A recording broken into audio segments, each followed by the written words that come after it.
Good morning, everyone. As the high travel season heats up, airline passengers may encounter some new technology at the security line in more than a dozen airports across the country. A digital identification program that uses facial recognition. The Transportation Security Administration is under pressure from lawmakers to update technology and cybersecurity, but critics are warning that this is a dangerous surveillance tool. Chris Van Cleve takes a look for us.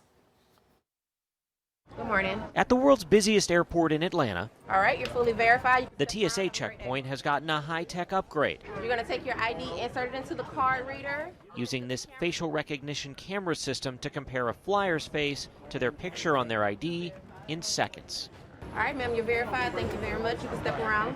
If there's not a match, like here in this demonstration, the TSA officer is alerted for further review. It's showing that the ID is a valid ID. It's showing non-match because those are two different people. We view this as better for security, much more efficient because the image capture is fast. TSA Administrator David Pekoski. How does that speed things up? Well, facial recognition first and foremost is much more accurate, and we've tested this extensively. It brings the accuracy level close to 100% from like mid 80% with just a human looking at a facial match. The program has been rolled out to more than 24 airports nationwide since 2020, but is currently voluntary for flyers. Most images are deleted after use, but some information is encrypted and retained for up to 24 months as part of the ongoing review of how the technology performs. There are skeptics. 5 U.S. senators sent this letter demanding TSA halt the program. You don't have to compromise people's biometric security in order to provide physical security at airports. And privacy advocates worry about the lack of regulations around facial recognition and its tendency to be less accurate with people of color. You have 5 senators that have called on TSA to stop the program. Why continue moving forward with it? I agree with them in that I want to protect privacy for every passenger, and I want to deploy technology that's accurate and doesn't disadvantage anybody. As for passengers opting to use it, this is a lot quicker way to get through. Got nothing to hide.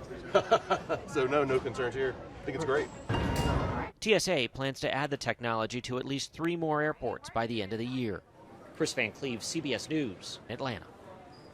All right, now from high tech to low tech, do you ever feel like you or your children spend a little too much time staring at a smartphone screen? I do it a lot. Members of Gen Z are now leading a mini revolution toward unplugging by looking back to technology from the early 2000s. Jared Hill explains. Is going dumb the new way to get smart? So-called dumb phones, that is. Why my friends and I only take our flip phones out. Gen Zers like Sammy Palazzolo have been forging a path away from the constant connection of smartphones in search of a digital detox. We realize that every single problem that we have on a night out, everything that leads to us crying, everything that leads to us having a bad hookup, everything that leads to us having a bad time stems from our phone. Smartphones still dominate the mobile phone market, but mobile tech companies are reporting a rise in sales in the U.S. for their most basic models, thanks to Gen Z. Young people themselves are kind of self-censoring and saying, I don't really need the negative mental health and social harms that come with an always connected life. The flip back to what are called feature phones, good for just a quick call or basic texting, comes as the U.S. Surgeon General issued a new advisory warning of the mental health effects that social media and too much screen time are having on young people. We know, for example, that when teens are using more than 3 hours a day of social media, they're facing double the risk of depression and anxiety symptoms. Young or not as young, experts say people trying to unplug don't need to take an all-or-nothing approach. Turn off notifications, put the phone on Do Not Disturb, even change the color to grayscale to make using the screen less exciting. Jared Hill, CBS News. And a handful of companies are also trying to penetrate an in-between market with phones designed to use only certain apps like those for streaming music or navigation. All right, so school may be out for the summer, but educators are always planning for the future. Gun violence is considered a serious public health threat in the United States. Now there's a new survey that shows teachers are split about whether arming themselves would make schools safer. Astrid Martinez has more. Gun violence and school safety are top of mind for every community, especially for parents, students, and teachers.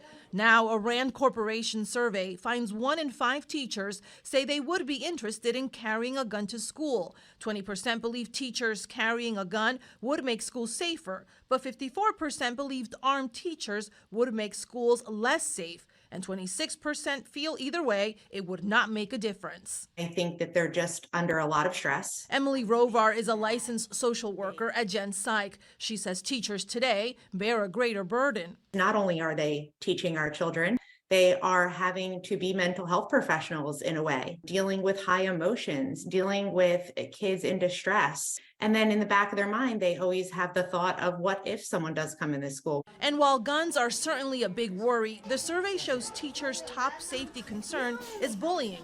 Rovar says social media plays a big role and makes situations a lot worse. It is something that is really pervasive and it's increasing. And it's something that we need to talk about and do something about. Her suggestions: increasing the presence of safety officers and mental health professionals in schools, steps that could help students and their teachers feel safer. Astrid Martinez, CBS News, New York. The survey also found that teachers feel it's important to have a system of threat reporting and intervention, and most are confident that safety threats would be reported. All right, swatting mosquitoes. There's more than one way to keep them away. That story when Mid-Morning returns. All right, we're back. It is mosquito season, and this one may be a bad one. That's because the National Weather Service predicts that some parts of the country are in store for a warmer and wetter summer. Nikki Batiste has some tips on how to protect your family from one of America's most hated insects. Mosquitoes, they're pesky and persistent. I go outside, a mosquito already bit me. And they're attracted to humans, likely because the females need blood to reproduce. They're very sophisticated little bugs. Catherine Roberts is a health and science editor for Consumer Reports. What attracts mosquitoes to us? It really can depend on what you're wearing, your skin. Different people are more attractive than others. A recent preliminary study by Virginia Tech found that certain soaps with a floral or fruity scent made people even more attractive to mosquitoes. And on average, more than 60% of what a mosquito smells after you wash comes from soap rather than natural body odors. What can we do to keep mosquitoes away? Use an effective insect repellent. We found in our tests, repellents that have about 25 to 30% DEET tend to be the most reliable. So if you're looking for alternatives, one is called picaridin, the other is oil of lemon eucalyptus. Citronella candles are not very effective. Instead, try using a fan. Mosquitoes aren't very good flyers. Eliminate standing water, which attracts them, and wear long pants and sleeves that are loose-fitting. The more it rains, the more mosquitoes you find around. And climate change may be why you're feeling more bites this summer. Climate change is not only going to increase the number of mosquitoes that are around, but it's also going to increase the number of places where mosquitoes can live. If you do get bitten, the CDC advises washing the area, applying an ice pack, and using an antihistamine cream to reduce any itching. Nikki Batiste, CBS News, New York.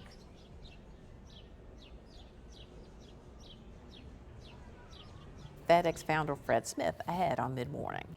All right, welcome back. When Fred Smith started his next-day delivery company, Federal Express, in 1973, flying packages to customers, it was not an overnight success. Today, FedEx moves 15 million packages a day aboard its fleet of aircraft.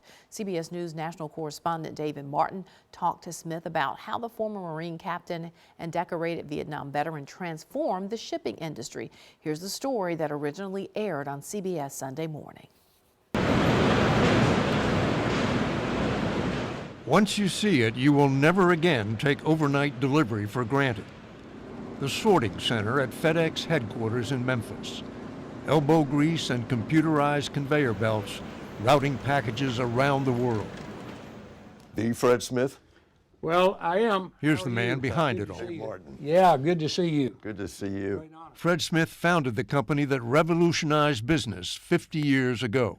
I expected you somewhere to be following your planes around the world. Well, I can. I've got a map right there, and I can pull it up. There they are, heading across the Pacific.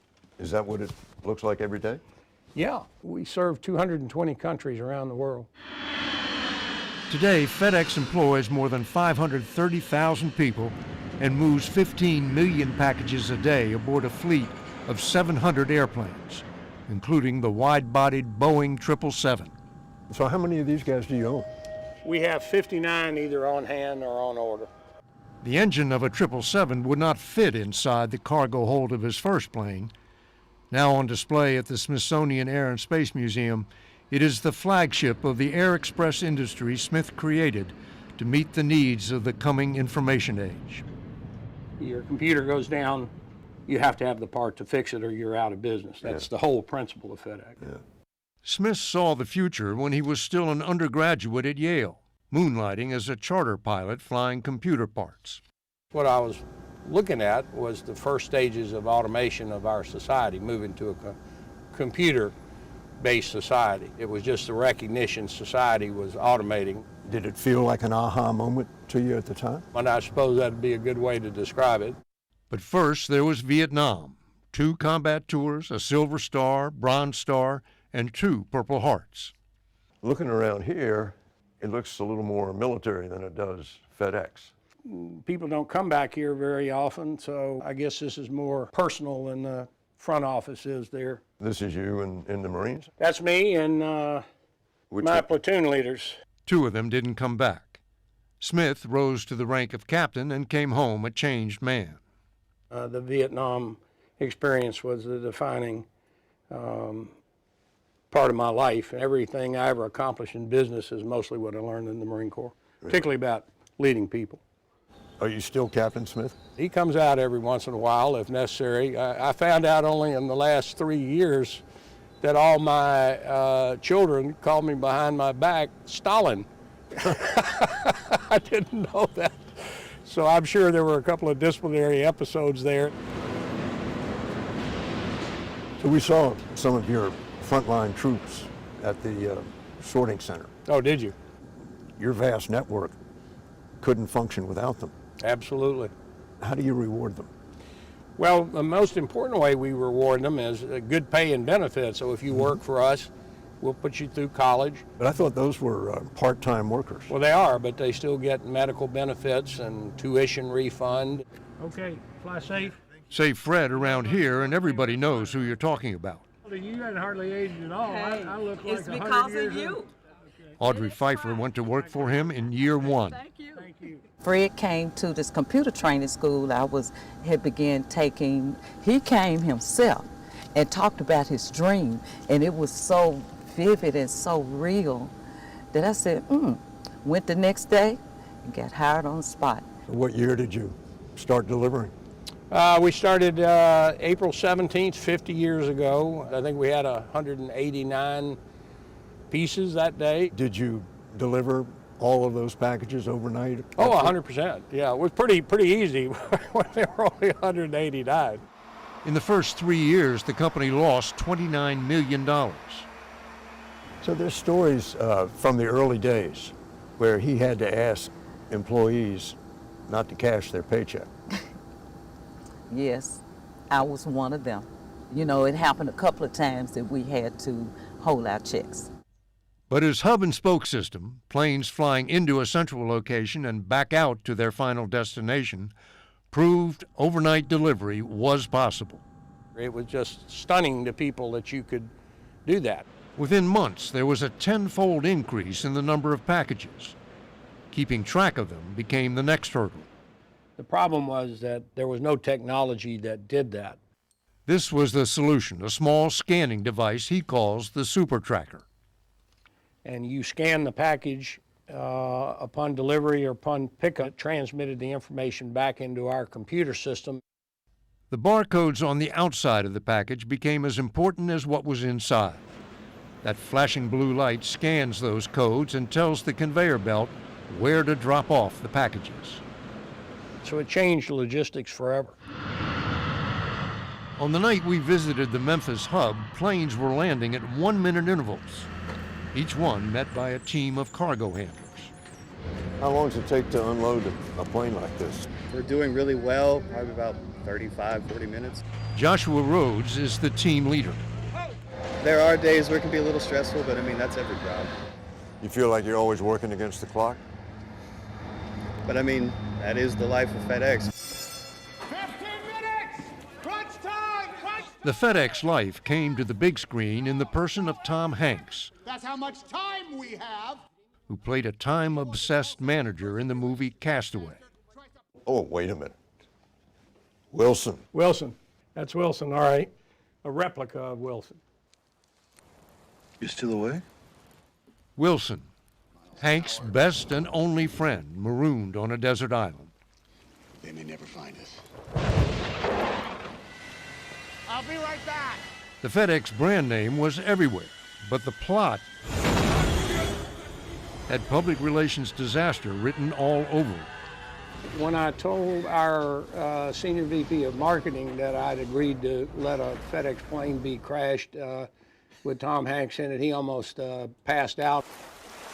It became what Smith calls a $100 million infomercial for a company that is always racing the clock. Those packages just Yeah, don't stop moving. you don't want them to sit there because that's just idle cost.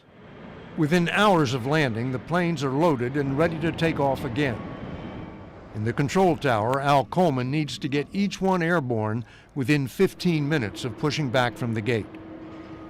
We like burning our fuel in flight and not taxiing. Is there a difference between controlling cargo planes and passenger planes? No, sir. The only difference is packages don't complain. That much was true before Fred Smith. He came along and changed everything. All right, for some, it's been decades bringing them home, serving those who service. Ahead on Mid-Morning. All right, we're back. Americans in service across the globe. Some remain missing even after decades. But CBS's Mark Strassman takes a look at the incredible work being done to bring those missing service members home and give their families some closure. Decades delayed, an American homecoming.